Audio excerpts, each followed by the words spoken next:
اعوذ باللہ من الشیطان الرجیم بسم اللہ الرحمن الرحیم الحمد للہ رب العالمین باعث الانبیاء والمرسلین بارئ الخلائق اجمعین ثم الصلاة والسلام علی افضل الخلق محمد وآلہ الطیبین الطاہرین اللہم صلی علی محمد وآل محمد وعجل فرجہم۔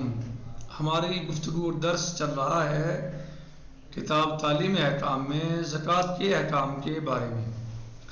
گزشتہ درس میں ہم نے یا گزشتہ دروس میں ہم نے زکوٰۃ کے بارے میں بیان کیا، کن کن چیزوں پہ واجب ہوتی ہے ان کے بارے میں بیان کیا اور بتایا، اور کتنی واجب ہوتی ہے یہ ہم نے گزشتہ دروس میں بیان کیا۔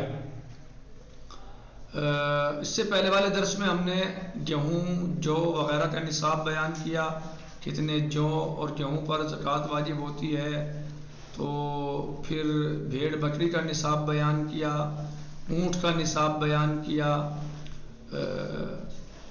اور سونے چاندی کا نصاب بیان کیا، اور پھر زکوٰۃ کے بعض احکام کو بیان کیا۔ بتایا تھا کھیتی میں جو اخراجات ہوتے ہیں، مثلا بیج، مزدوری یا ٹریکٹر وغیرہ کا خرچ یا کرایہ، اسے پیداوار سے منہا کر سکتا ہے انسان، مومن انسان جو زکوٰۃ دینے والا ہے، لیکن نصاب کی مقدار کا حساب اس سے پہلے ہی لگا لے، یعنی جو نصاب ہے وہ پہلے دیکھے، بعد میں پھر خرچ اس سے نکال سکتا ہے۔ لیکن آیت اللہ سیستانی حفظہ اللہ فرماتے ہیں کہ اخراجات کو پیداوار سے منہا نہیں کر سکتا، یعنی اخراجات جو ہے وہ الگ نہیں ہوں گے، بلکہ ٹوٹل جو پیداوار ہے اس میں حساب ہوگا اور اس کے اعتبار سے زکوٰۃ نکالی جائے گی۔ یہ سب بیان ہو چکا۔ جانوروں پر زکوٰۃ اس صورت میں واجب ہوگی کہ سال بھر ملکیت میں رہیں، مثلا سال بھر اس کا انسان مالک رہے، جانوروں کا، اونٹ کا، گائے کا، بکری کا۔ مثلا اگر ایک شخص نے 100 عدد گائے خریدی اور 9 مہینے کے بعد انہیں فروخت کر دیا تو ان پر زکوٰۃ واجب نہیں ہے، یعنی پورے سال جو ہے وہ مالک کے پاس جانی چاہیے۔ یہ ہو چکا، پورے سال جانور سے کوئی کام نہ لیا جائے تو زکوٰۃ واجب ہے، اور اگر جانوروں سے کھیتی باڑی یا سامان وغیرہ ڈھونے کا کام لیا جائے تو زکوٰۃ واجب نہیں ہے۔ جانور پورے سال چراگاہوں میں چریں جس کی قیمت نہ دینا پڑے، یعنی کیسی چراگاہوں میں چریں جس کی قیمت نہ دینی ہو، یعنی ایک تو یہ ہوتا ہے جس سے مثلا کھیت لے لیا کسی انسان کا مول اور اس میں لے جا کے جائے چراتے ہیں، نہیں، اس کی قیمت نہ، یعنی جگہیں ایسی پڑی ہوئی ہیں زمینیں ان میں چریں وہ صحیح۔ اگر پورے سال یا کچھ دن اس نے گھر کا چارہ کھایا ہو تو اس پر زکوٰۃ نہیں ہے۔ یہ سب ہم بیان کر چکے۔ یہ سونے اور چاندی پر زکوٰۃ اس صورت میں ہوگی جب یہ سکے کی شکل میں ہو، یعنی سونے چاندی، جو عام سونا چاندی یعنی زیورات وغیرہ پر زکوٰۃ واجب نہیں ہے۔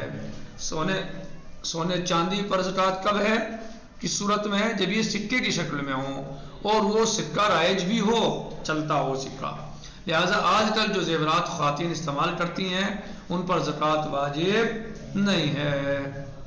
نمبر 4، زکوٰۃ دینا چونکہ عبادت ہے، لہٰذا جو بھی بعنوان زکوٰۃ نکالا جائے اس میں قربت کی نیت ضروری ہے۔ جب انسان زکوٰۃ ادا کرے تو قربتاً الی اللہ کی نیت کر لے، کیونکہ زکوٰۃ عبادت ہے اور عظیم عبادت ہے، جیسے کہ میں نے شروع درس میں بیان کیا، صاحب کتاب نے بھی بیان کیا کہ اللہ عز و جل نے عام طور سے قرآن کریم میں جہاں نماز کا ذکر کیا ہے وہیں پر زکوٰۃ کو بھی بیان کیا ہے۔ بسم اللہ الرحمن الرحیم۔ مثلا انما ولیکم اللہ ورسولہ والذین آمنوا الذین یقیمون الصلاۃ ویؤتون الزکاۃ، اقیموا الصلاۃ وآتوا الزکاۃ، نماز ادا کرو، نماز قائم کرو اور زکوٰۃ ادا کرو، اقیموا الصلاۃ وآتوا الزکاۃ۔ وہ بہت سارے جہاں پہ مثلا جو ہے وہ عام طور سے یعنی نماز کے ساتھ زکوٰۃ کا ذکر آیا ہے۔ یہ سب بیان ہو چکا۔ اب آئیے زکوٰۃ کا مصرف کیا ہے، یعنی زکوٰۃ کو کہاں کہاں خرچ کر سکتے ہیں، یہ ہمارا آج کا درس ہے۔ اب تک ہم نے گزشتہ دروس کا خلاصہ کیا اور آج کا درس کیا ہے، زکوٰۃ کا مصرف یعنی صرف کرنے کی جگہ، زکوٰۃ کو کہاں صرف کیا جائے گا، کہاں لگایا جائے گا، کسے دیا جائے گا۔ کہہ رہے ہیں زکوٰۃ کو 8 جگہ خرچ کیا جا سکتا ہے۔ کتنی جگہ؟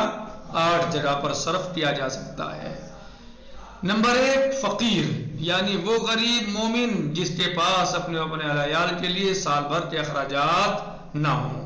ایسا فقیر انسان، ایسا مومن انسان جس کے پاس سال بھر کے اخراجات نہ ہوں اپنے اور اپنے اہل و عیال کے۔ مثلا جیسے میں نے خمس کے مسئلے میں مثال دی تھی گزشتہ دروس میں کہ ایک انسان کی آمدنی کتنی ہے سال بھر کی 80,000، خرچ کتنا ہے 1 لاکھ مثلا، تو 20,000 وہ کہاں سے لائے؟ آمدنی کتنی ہے 80,000 اور خرچ ہے 1 لاکھ، تو 20,000 کم پڑ رہے ہیں اس کو مثلا سالانہ خرچ میں۔ صحیح، آمدنی کم ہے اور خرچ زیادہ ہے۔ خرچ کا مطلب یعنی بلا وجہ کا خرچ نہیں، جو ضروری خرچ اس کے ہوتے ہیں، جو ضروری خرچ ہیں انسان کے اخراجات ہیں وہ مثلا جو ہے وہ پورا نہیں ہو پا رہا ہے، تو اب کیا کرے اس کے باقی؟ اس میں اس کو زکوٰۃ دی جا سکتی ہے۔ نمبر 2 یعنی فقیر جو آپ کہیں، یعنی فقیر کوئی بھی، کسی اس میں فقیر کا مطلب یہ ہوتا ہے جس کے سال بھر کا خرچ اس کے پاس نہ ہو، اسے فقیر کہا جاتا ہے شرعی اصطلاح میں۔ نمبر 2 مسکین وہ شخص ہے جو فقیر سے بھی زیادہ تنگ دست ہو۔ مسکین کون ہے؟ جو فقیر سے بھی زیادہ تنگ دست ہو۔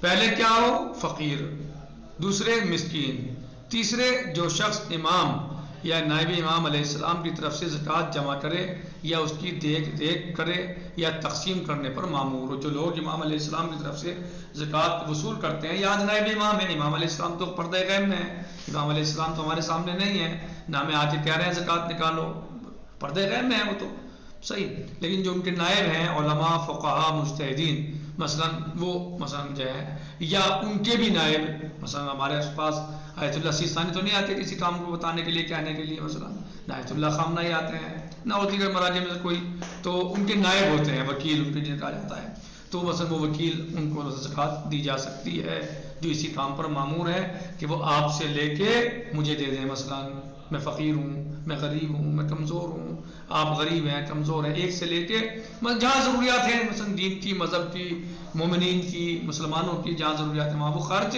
کریں، یعنی آپ سے لیں، مجھ سے لیں اور وہ وہاں خرچ کر دیں جہاں ضرورت ہوتی ہے۔ صحیح، کیونکہ وہ اس کام کو انجام دیتے ہیں، بیت المال ان کے یہاں موجود ہے، تو وہ ضروریات کی جگہ بھی جانتے ہیں کہ کہاں اس وقت پیسے کی یا زکوٰۃ کی یا مال کی ضرورت ہے۔ ٹھیک۔ نمبر 4 اسلام اور مسلمانوں کی طرف دل مائل کرنے کے لیے ایسے غیر مسلم افراد کی مدد جن کا جھکاؤ اسلام کی طرف ہو جائے یا جن کے موقع پر وہ مسلمانوں کا ساتھ دیں، جیسے اس زمانے میں ہوتا تھا مثلا جو ہے، یا مثلا کوئی جنگ کا موقع تو اس پہ مثلا جو ہے کچھ ایسے لوگ ہیں جو غیر مسلم ہیں لیکن وہ مسلمانوں کا ساتھ دیتے ہیں، یہ دے سکتے ہیں اگر ان کو مثلا جو ہے وہ کچھ مثلا مدد کر دی جائے ان کی۔ صحیح، تو ایسے موقع ان پر زکوٰۃ کا صرف ہو سکتا ہے۔ غلام آزاد کرنے کے لیے، کوئی غلام ہے، انسان مسلمان ہے، مومن ہے، صحیح ہے، اس کو آزاد کرانا ہے تو جو اس کا پیسہ ہے وہ دے دیں اسے مالک کو، بھائی یہ پیسے لو اپنے اور اسے آزاد کر دو مثلا، تو زکوٰۃ کے پیسے سے کام ہو سکتا ہے۔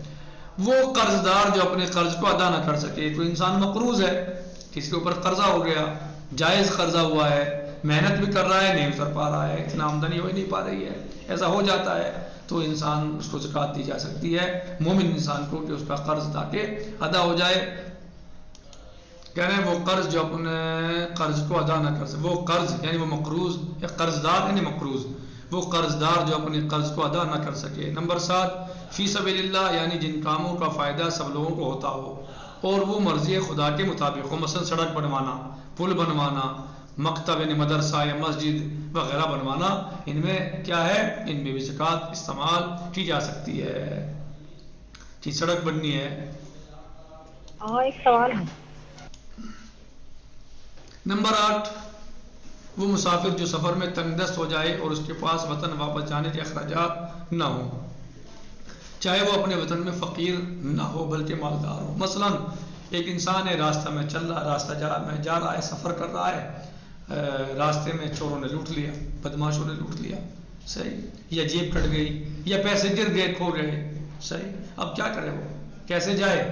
تو آپ اسے زکوٰۃ دی جا سکتی ہے تاکہ وہ اپنے گھر تک پہنچ جائے، اور چاہے وہ اپنے وطن میں مالدار ہی کیوں نہ ہو، اس سے بحث نہیں ہے، اب وہ مستحق ہو گیا کیونکہ اب اس کے پاس کچھ نہیں ہے تو اس کو آپ اتنا پیسہ دے سکتے ہیں کہ وہ اپنے آرام سے گھر چلا جائے اور گھر پہنچ جائے، تو اس کو بھی زکوٰۃ دی جا سکتی ہے، اس پر زکوٰۃ کا پیسہ خرچ کیا جا سکتا ہے۔ خیر، آج ہم نے زکوٰۃ کے مصرف کو پڑھا۔ زکوٰۃ کو 8 جگہ پر خرچ کیا جا سکتا ہے، جن کو ہم نے بیان کیا وضاحت کے ساتھ۔ نکتفی علی هذا المقدار، باقی انشاءاللہ غداً سے جی۔ والحمد للہ رب العالمین، وصلی اللہ علی سیدنا محمد وآلہ الطیبین الطاہرین۔ اللهم صل على السلام علیکم ورحمۃ اللہ تعالی وبرکاتہ۔ فی امان اللہ، خدا حافظ۔